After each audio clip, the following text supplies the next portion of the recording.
Okay, you know that feeling, right? You pick up your phone to check just one little thing, and then you look up, and somehow 30 minutes have just vanished. And you're staring at some random video, feeling that little pang of guilt. Well, today we're going to dig into exactly why that keeps happening. So that feeling, that lost time, it's not an accident at all. It's completely by design. The very thing that keeps your thumb scrolling is the exact same mechanism that keeps a gambler pulling a slot machine lever over and over again. I mean, that pull to refresh gesture, it's literally designed to mimic a slot machine. It's all engineered to get you hooked. And let's get one thing straight right now. It is not your fault. Seriously, you aren't lazy, you don't lack discipline. What you're up against is a system, a powerful one, that's been built from the ground up to capture and hold on to your attention. Think about it like this. Your brain is literally being hacked, and the people doing it are some of the smartest engineers in the world. So, in this explainer, we're not just going to pull back the curtain on the science of this hack. More importantly, we're going to give you the toolkit you need to start hacking back. All right, so how does this whole hack actually work? Well, it all boils down to the way our brains are wired and how much they love the powerful, potent idea of maybe. The key idea here is something called intermittent variable rewards. It sounds complicated, but it's simple. Look, if you opened your favorite app and saw the exact same stuff every single time, you'd get bored fast, right? Of course. So instead, the good stuff, that hilarious video, that message from a friend, that rush of likes, it shows up at totally random, unpredictable times. And the effect this has on your brain is, well, it's huge. I mean, research shows that getting a reward randomly triggers up to 4 times more dopamine than getting a reward you know is coming. Think about that. Your brain isn't even hooked on the reward itself. It's high on the anticipation, on the chance that something great is about to pop up. And that leads us right into the second key mechanism, something called reward prediction error. It basically means your brain releases that little hit of dopamine before you even see what the notification is. It's that buzz you get from the possibility of something cool, not the actual thing itself. What this does is put your brain on this wild chemical roller coaster. You see that notification pop up and boom, you get that spike of anticipation. If it's something awesome, you feel great. But if it's just a boring work email or a post you don't care about, your dopamine levels don't just go back to normal, they crash, and you actually feel a little bit worse than you did a second ago. And right there, that's the long-term trap. This constant cycle, this up and down, spike and crash, it actually lowers your brain's baseline level of dopamine over time. So eventually, you're not even picking up your phone to feel good anymore. You're picking it up just to feel, well, normal. Okay, so we've talked about the science, but what does this chemical roller coaster actually feel like in our daily lives? Let's connect the dots to some experiences that I bet you'll recognize. It's kind of like a digital sugar crash. You know, you start scrolling, and that first video you see is amazing, it's hilarious. But then, 10 scrolls later, things are just okay. And by the 50th scroll, you might even feel a little sick of it, a little numb, but you're still scrolling. You're just chasing that higher from the very first hit. That, my friends, is doom scrolling.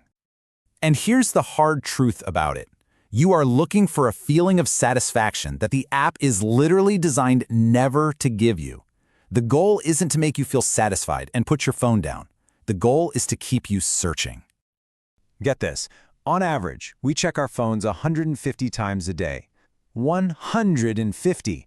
Now imagine walking out to your physical mailbox 150 times. Most of those times, it'd be empty. You'd feel completely insane, right? But we do it with our phones because we're terrified of missing that one important message, that one letter. Okay, so that's the problem. It's a big one.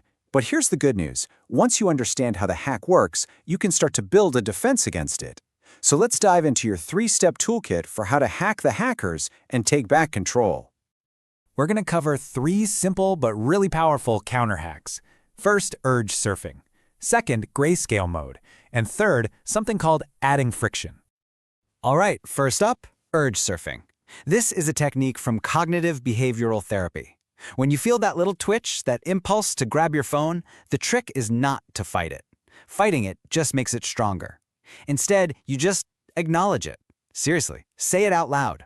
I am feeling an urge to scroll right now. And then you just wait. So why wait? Because, and you might not believe this, all you really need is about 10 seconds. I know, it sounds way too simple to actually work, but there's real science behind this tiny pause. You see, most of these dopamine-driven urges are like a wave. They build up, they hit their peak, and then they crash back down. And that whole process takes about 10 seconds. If you can just learn to surf that little wave, to just ride it out for 10 seconds without giving in, you'll find that the urge, the compulsion, it just kind of melts away on its own. Okay, tip number 2 is what I like to call the boring phone hack. It's called grayscale mode. You know all those bright red notification circles? Those super vibrant app icons? That's candy for your brain. By switching your screen to black and white, you take away that visual reward. Suddenly, Instagram doesn't look so exciting when it feels like you're reading an old newspaper. And finally, tip number 3, add friction. See, bad habits love convenience. So the goal here is to make it just a little bit inconvenient to get that dopamine hit, specifically making it take more than 20 seconds. So delete the apps from your home screen. Log out of them so you have to re-enter your password every time. Even just leaving your phone in another room helps.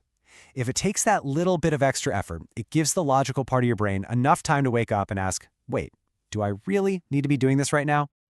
All right, let's wrap this up. Look, social media is supposed to be a tool that we use, but for so many of us, that relationship has been flipped on its head.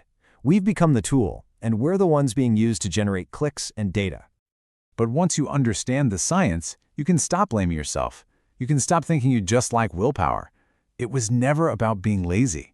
It's about building a system, your own personal system, that protects your brain from being hijacked.